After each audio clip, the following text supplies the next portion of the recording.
Assalamualaikum warahmatullahi wabarakatuh. Halo teman-teman, jumpa lagi dengan saya Imam Syah. Pada video kali ini saya mau berbagi informasi terkait dengan analisis fundamental dasar, di mana analisis fundamental ini merupakan materi yang penting bagi investor saham. Pada video tentang analisis fundamental dasar ini, saya fokus pada bagaimana cara membaca laporan keuangan berdasarkan indikator-indikator penting. Cara mudah untuk pemula yang masih malas membaca laporan keuangan, yaitu tidak perlu membaca semua halaman, tetap mendapatkan hasil atau informasi yang penting.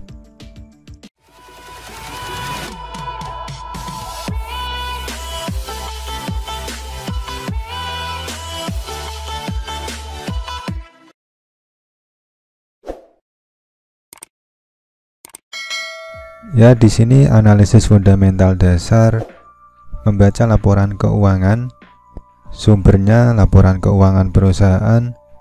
Untuk cara mendapatkan laporan keuangan bisa dilihat di video lain yang linknya sudah saya taruh di sebelah pojok kanan atas.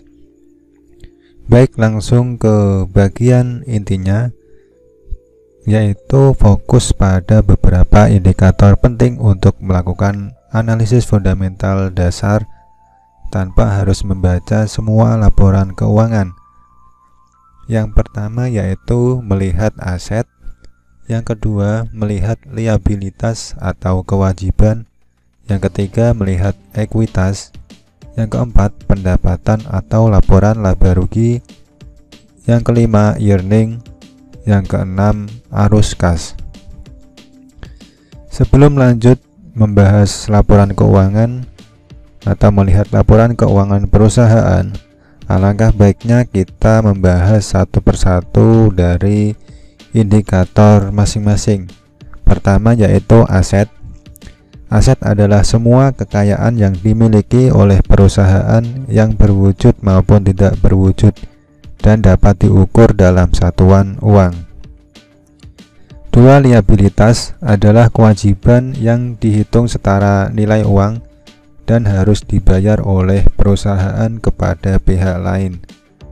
Tiga, ekuitas adalah selisih nilai antara nilai aset dengan liabilitas atau kewajiban. Ekuitas sering juga disebut dengan modal. 4. Laporan laba rugi adalah bagian laporan keuangan perusahaan dalam periode akuntansi tertentu yang berisikan pendapatan serta beban perusahaan, lalu menghasilkan laba atau rugi bersih.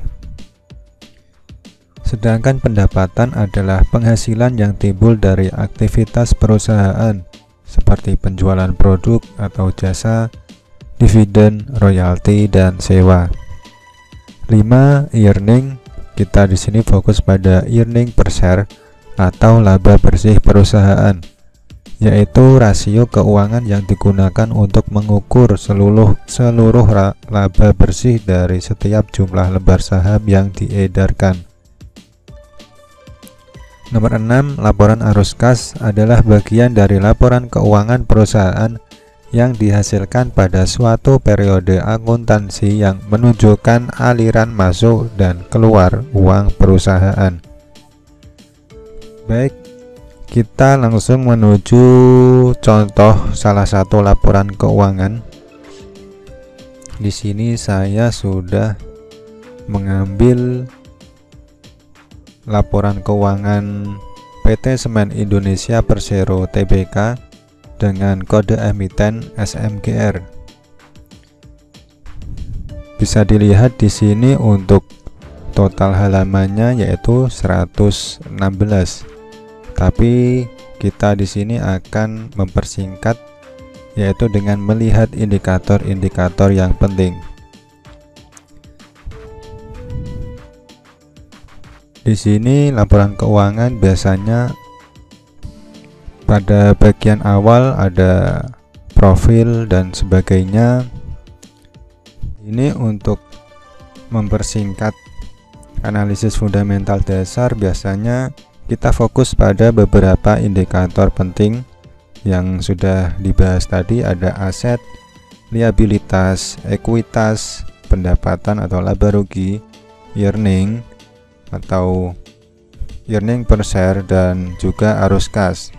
Untuk aset, yaitu adalah nilainya positif biasanya, dan semakin tinggi atau bertumbuh, khususnya bertumbuh dari periode 1 ke periode selanjutnya, yaitu semakin bagus.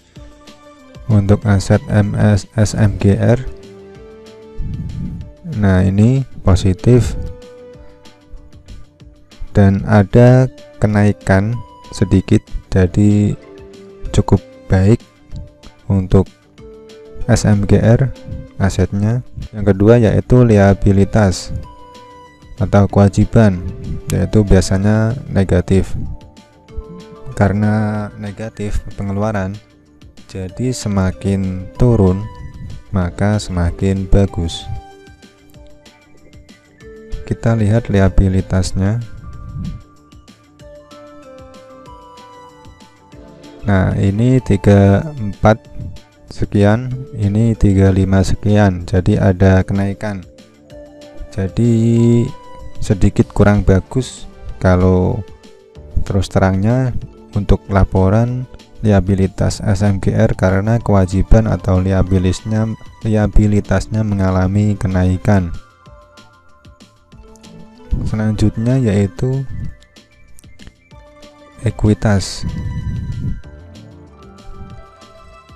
Untuk ekuitas di sini jumlah ekuitas yaitu 39782 sekian.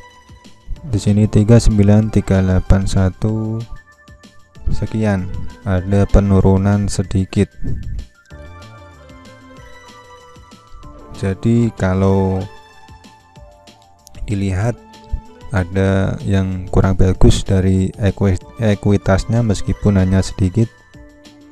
Lanjut ke indikator selanjutnya yaitu pendapatan atau laba rugi.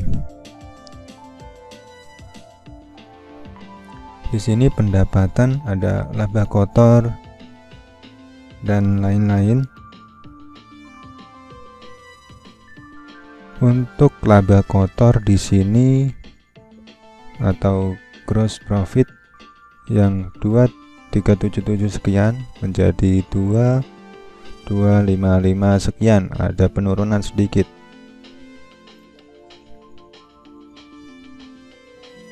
Selanjutnya di sini ada earning per share atau laba per saham, yaitu 76 menjadi 84.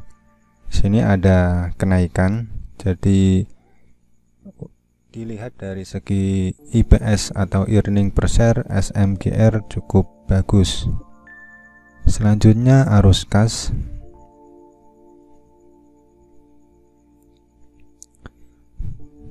Untuk arus kas di sini, arus kas operasi ada penurunan.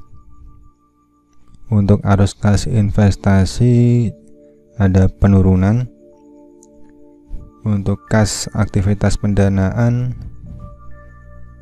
mohon maaf di sini saya charger sebentar.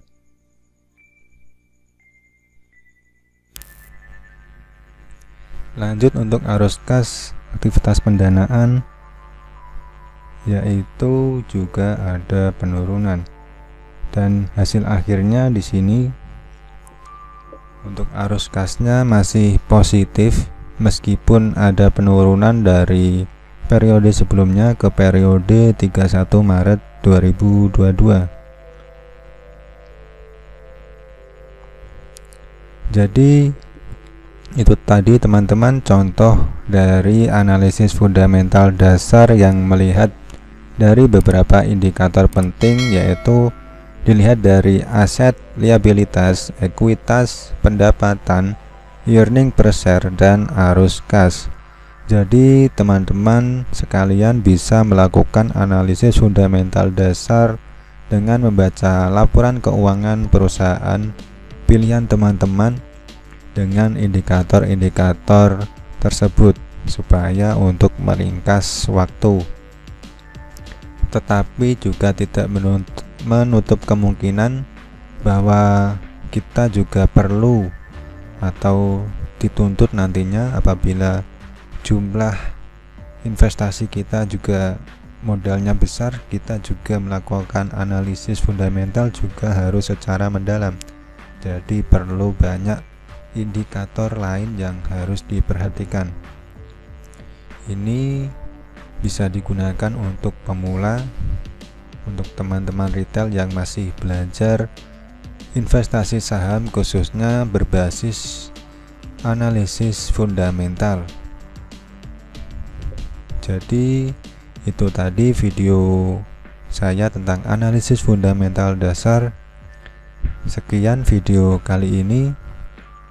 Terima kasih sudah menonton. Apabila teman-teman ada pertanyaan, tulis saja di kolom komentar. Sampai jumpa di video selanjutnya. Jangan lupa like, subscribe, dan share. Saya akhiri. Wassalamualaikum warahmatullahi wabarakatuh.